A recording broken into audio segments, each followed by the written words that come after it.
Ömür adamın en kımbat nersesi. Ömür kımbat nersesi urmatlı bir tuğanım. Bирок ошол ömürdü biz öte эле арзанга пулдап беребиz. Өтө арзанга biz кээде урматтуу бир тууганым баалап беребиz да. Ömür berildi, бирок кайра берилбейт. Бул жалган жашоо. Бул дүйнөгө төрөлөбүз, анан өлөбүз. Кара, өлүү этегинде, ошо өлүүнүн төрүндө төр өлүүнүн төрү турат. Ошон үчүн жашоо сыноо дүйнө. Ошол сыноо дүйнөдө Кудайды Кудайым деп билип, намаз окуп, орозо тутуп, мусулманчылык кылып, ошол эле учурда дүйнө нерсени чыгарбастан, кээ бирлер динге түшөт десе, дүйнөнү унутуп, малды унутуп, башканы унутуп, көчөгө жылаңаш чыгып, апанды болуп, дервиш болуп кеткен бар, ал туура эмес. Ла танса насибака мина дүйнө, дүйнөдөгү насибиңди унутпа дейт пайгамбарыбыз алейхиссалам. Куран ошондой бизге мына ушундай урматтуу бир тууганым. Азирети Абу Бакыр халифа болуп шайлангандын эртеси эрте менен туруп базарга кетип атса, эл айт, каяка кетип атасың? Базарга кетип атам. Эмнеге базарга кетип атасың? Бала чакам багам деди Азирет Умар. Азирет Абу Бакыр. Сиз бала чака багам деп кетип калсаңыз, бу элдин камын ким ойлойт, ким падышалык кылат бизге, ким халифалык кылат бизге? Жок, биз сизге айлык төлөп беребиз, барып иштеңиз, ишиңизди кылыңыз, халифачылык кылыңыз деп ушундай дешти. Азирет Абу Бакыр көрдүңөрбү? Себептерин карманат эле. Пайгамбарыбыз саллаллаху алейхи ва саллям айтат: адамдар дейт, силер куштар тобокел кылганда тобокел кылгыла Кудай таалама. Эрте менен ачка учуп кетишет, кайра кечинде курсагы ток учуп келет деди. Десе, кээ бир акыллы кызгалар түшүнүп алыптыр. Биз да куштай болушубуз керек экен, эчтеке кылбаш керек экен. Эрте менен турабыз, аяка барып бияка келсе курсак тоюп калат экен, кайра келет экенбиз. Демек, иштебеш керек деп түшүнүп алыптыр. Жок. Булар туура эмес, түшүнөт урматтуу бир тууганым. Иштебеген куш кандай болот? Уясында жата берген куш иштебеген болот да. Бул эрте менен учуп кетип атат. Учуп барып ырыскысын издеп, анан кайра кечинде учуп келип атат. Куштун ырыскы издегени бул учканы кайра учуп барып кайра келген урматтуу бир тууганым. Биздики колдон келишинче акылды иштетип, тиричилик кылып, алдалдан эмгек таап, көбүрөөк таап керек болсо, зекет берип, башка кылып адамдарга жакшыраак жардам беришибиз керек. Пайгамбар алейхиссалам айтат: күчтүү мусулман алсыз мусулманга караганда Кудай таалама жакыныраак дейт. Күчтүү мусулман ден соолугу чың, акчасы көп, акылы көп, илими көп, билими көп. Башкаларга жардам бере ала турган мусулман ошол чыныгы күчтүү мусулман деди. Андан кийинки маселе: "Вала язиду фил умри иллал бирру". Адамдын өмүрүн жакшылык гана узартат деди. Эгерде сиз жакшылык кылсаңыз, соо иштерди кыла берсеңиз, өмүрүңүз узун болот. Алымдар айтат урматтуу бир тууганым, ал кандайча? Эгерде ажылык кылса 60ка чыгат, эгер ажылыкка кадыр болуп туруп барбасанда 40та эле өлүп калат деп тагдырга жазылынган болот дейт. Тагдыр өзгөрүлбөйт, бирок сен дуа кылып, ошонун жакшыраак жылгандыгы өзү кошулуп тагдырга жазылынган дейт.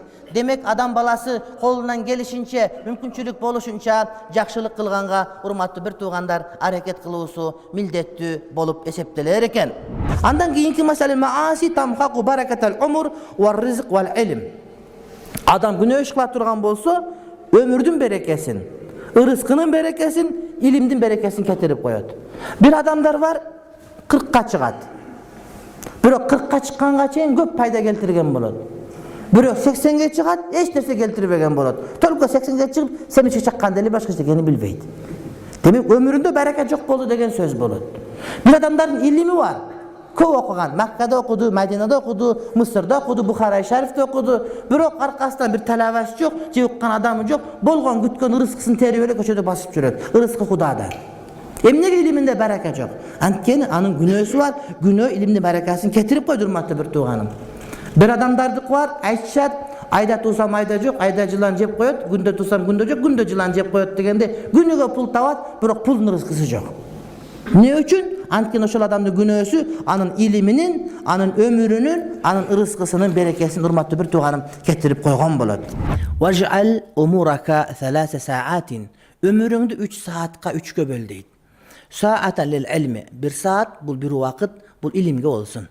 Өзүңдү өстүрүүң керек. Дайыма урматтуу бир тууган мусулман адам илим алыш керек. Бизде молдосу деле, доктору деле окууну бүткөндөн кийин, ошол бойдон кийин эч нерсени окубай кое берет. Бул таптакыр туура эмес маселе. Журналист болобу, башка болобу, ар кандай кесип болобу, ошол өзүн өстүрүп, өнүктүрүп туруу анын мойнундагы милдети. Илим илимдүүлөргө эле эмес, балким ар бир адам өзүнө илимге арнап Куран окуганды үйрөнүп, башка бир дүйнөлүк жанагы светтик деп айтылып аткан, же болбосо өзүбүздүн техникага байланышкан техникалык бир мындай бир жаңылыктарды окуп үйрөнүп, айтор өзүн өстүрүп аракет кылып туруу керек сөзсүз түрдө. وجدد في كل وقت توبة. Her bir vakitte tövbаңды жаңылап тур. Вадж'ал умурaka 3 saatin. Ömürüңдү 3 saatка bölüp kara. Saatan lil ilmi. Bir vakitте ilimge böl.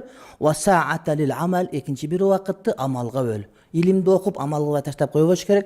Amalga da vakit bölüş gerek. Namaz okuganга, oroza tutkanga, jakşılık soğuş kılganга, soğuş kılgan sözlerde kadırın biliş gerek.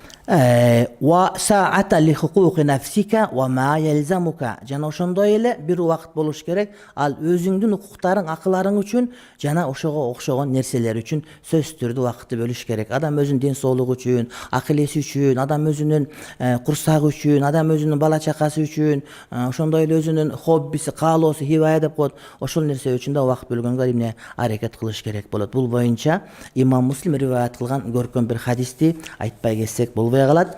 Kunna inda bul Hazreti Hanzala ibn Rabi al-Usaydi деген sahabanın sözü. Kunna inda Resulillahi sallallahu aleyhi ve sellem yuzakkiruna bin nari vel cenneti. Biz deyt Peygamberimiz sallallahu aleyhi ve sellem aldında oturganыбызda bizge tozokton süylöp, beyişten süylöp berer ele. Hatta ka anna ra'ya aynin ay narahuma ra'ya aynin. Oşo süylöp atkanda biz öz gözübüz menen tozok menen beyişti görgөндөй bolup tasirlenir elek. Summa ji'tu ila al-beyti fadahaktu subyana ve la'abtu al-mar'ata fakharajtu falaqitu Abu Bakr fazakartu zalika lahu faqala wa ana fa'altu misla ma tazkuru. Giyin Üyüge gelgenden giyin baldarım menen tamaşalaşıp süйлöşüp alардын abалын сурап сабактарын карап анан аялым менен пикирлешип тамашалашып отуруп анан көчөгө чыксам Азирет Абу Бакыр келаткан экен. Ага дагы айттым мен ушундай пайгамбардын астында отурганда ушундай бир бөлөкчө болобуз да үйгө келип үй бүлөгө аралашкандан кийин жанагыдай абал төмөндөгөнсүп калат деп айтсам Абу Бакыр дагы мен дагы ошондоймун деп айтты. Фанталакту ана ва Абу Бакрин. Кийин Абу Бакыр экөөбүз чогуу пайгамбарыбыз алейхиссаламга бардык дейт. Anam barganda ele men nafaka Hanzalatu ya Rasulallah men munafık bolup kaldım. Allah'ın elçisi men 200'lü bolup kaldım dep uşintip aytkanda. Antip aytpa, ma toktot antip aytpa. Emnege antip aytasın degende Peygamberimiz aleyhissalama men жооп berdim deyt. Ya Rasulallah, nakunu indaka fatuzakkiruna bin nari vel cenne hatta kaanna ra'ya aynin. وإذا خرجنا من عندك أعفسنا الأزواج والأولاد والضيعات أي لاعبنا الأزواج والأولاد واشتغلنا بمعاشنا والعمل فنسينا كثيرا.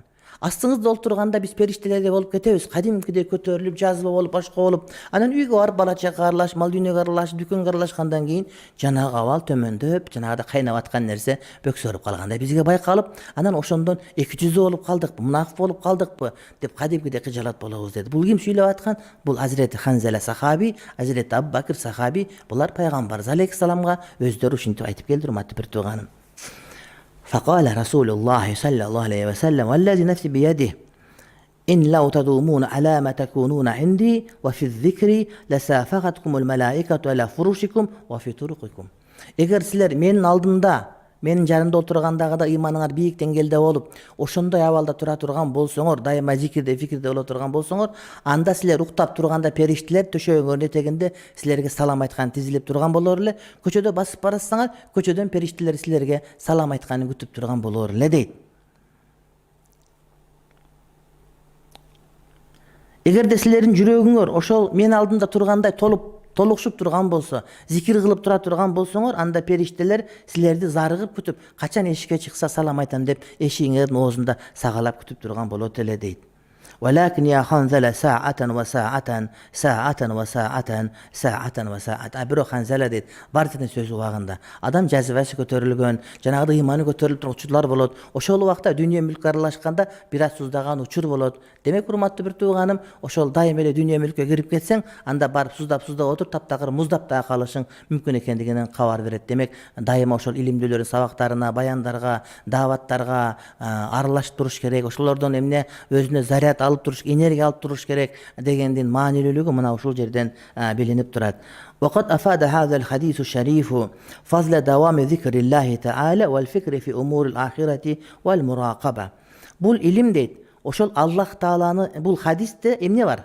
Айтылган далил бул хадисте Кудай Тааланы зикир кылганда мудавама, дайыма зикир кылганы фазилеттүүлүгү, дүнүйө акырет жөнүндө, акыретти ойлонуп, муракаба жана Кудайым көрүп турат, билип турат деп, дайыма Кудайым көрүп билип турат деген түшүнүктү мындай бир саат чык эткенде чыкылдатып дайыма эстеп тура турган болуунун фазилеттүүлүгү ва жаваза тарки залика фи базил аукат, кээде ошол диний маселени токтотуп дүйнө иштерине кирип үй бүлө бала чака менен болуунун дагы дурустугун бизге баяндап берет. Кээ бирлер бар таптакыр көчөгө чыгып кеткен, бала чаканы эстебейт, алар деген кор болуп калган. Кээ бирөө бар бала чакага толук түрдө кирип кетип динин калтырып койгон. Мына ушул эки тараптын урматтуу бир тууган эмне өтө туура эмес, балким мына ушундай болуп туруш керек, бардыгы жакшы нерсе. Кээ бир адамдар айтышат, мен институтта окуп жүргөндө, медреседе окуп жүргөндө, даватка чыкканда ушундай болот эле, анан кийин мындай болуп калдым. Ошондой болуп калышың анык, ошондуктан кайрадан даватка чыгып тур, кайрадан баяндарга барып тур, кайрадан Куран окуп тур, кайрадан сабак окуп тур деген урматтуу бир тууганым. Бир тамак жеген бойдон курсагың тоюп калбагандай эле ошол илим дагы ыйман дагы ушундай жаңыланууга, жаңыртып турууга, тазаланууга, өстүрүүгө урматтуу бир тууганым эмне сөзсүз түрдө муктаж болуп эсептелер экен. Демек ошол урматтуу бир туугандар, кээ бир адамдар таквалык деп туруп бала чаканы калтырып, алар менен сүйлөшпөй, келинчеги менен сүйлөшпөй, үйдө тиричиликке карабай, кийимине карабай, көчөгө чыгып кеткен таптакыр эмне туура эмес маселе болуп эсептелер экен.